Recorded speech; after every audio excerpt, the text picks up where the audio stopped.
dans des salles garnies de personnes, sympathisantes ou pas d'ailleurs, mais qu'on a une grande humilité à le faire dans la période dans laquelle on se trouve, parce que on était dans l'effervescence, dans l'attente du moment où on allait enfin pouvoir se retrouver et célébrer des moments en commun.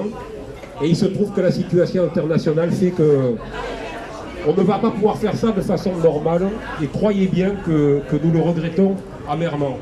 Et pour emboîter le pas de quelqu'un que vous connaissez bien, je dirais qu'il faut éviter deux écueils. Il faut éviter d'en surjouer, bien évidemment, c'est-à-dire de se réfugier derrière cette crise internationale qui n'a rien d'un jeu. Et en revanche, on ne peut pas faire comme si elle n'existait pas. Ça fait pour nous une ligne de crête très très étroite, difficile à trouver, qui fait que nous mélangeons en fait le bonheur d'être parmi vous ce soir et d'autre part l'inquiétude d'être dans la situation dans laquelle nous nous trouvons. Vous avez vu que le président de la République essaie d'employer le ton juste, c'est-à-dire un ton dans lequel il concilie à la fois les intérêts de la France, ceux de l'Europe, la gravité de la situation et dans le même temps ceux des enjeux de l'élection présidentielle et législative qui arrivent.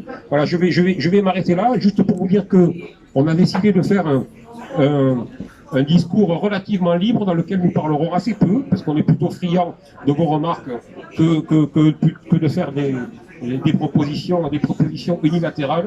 On les recevra donc avec beaucoup de plaisir, mais on a essayé de donner un canevas quand même, à savoir, d'une part, évoquer la situation internationale, et vous nous direz comment vous voyez les choses si vous le souhaitez, d'autre part, voir quelles sont les implications éventuellement de cette crise sur la situation actuelle. J'envisage ici bien évidemment la question du pouvoir d'achat et peut-être de la perspective des retraites qui se dessinent devant nous. Mais je vais m'arrêter là et je vais laisser la parole à mon collègue Jean-François Eliaou pour 2 mots de présentation, à l'issue de quoi on lancera le débat. Je vous remercie. Merci Christophe. Bon, très rapidement, bonsoir à toutes et à tous. Jean-François Eliaou, je suis député de la 4e circonscription, c'est pas très loin, c'est un voisin bienveillant.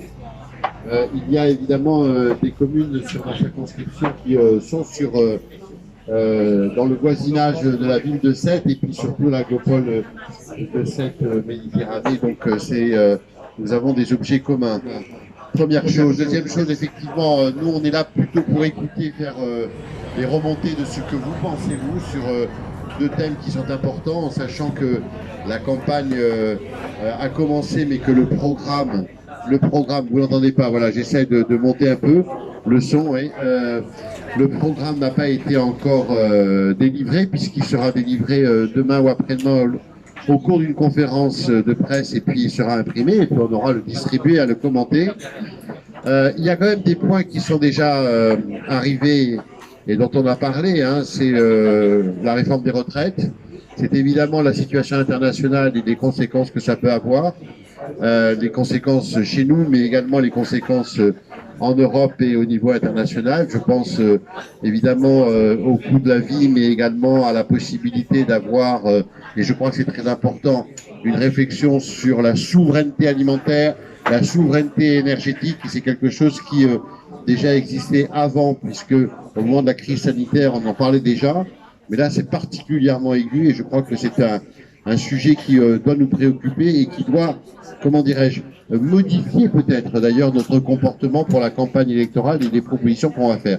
Donc c'est dans ce contexte-là qu'on est heureux avec Christophe de se voir ce soir et de recueillir vos avis. On interviendra évidemment sur un certain nombre de points si vous interrogez, bien sûr. On ne sait pas tout, mais effectivement, je crois qu'il y a des points qui doivent être discutés sur ces grandes thématiques que l'on vient de décrire.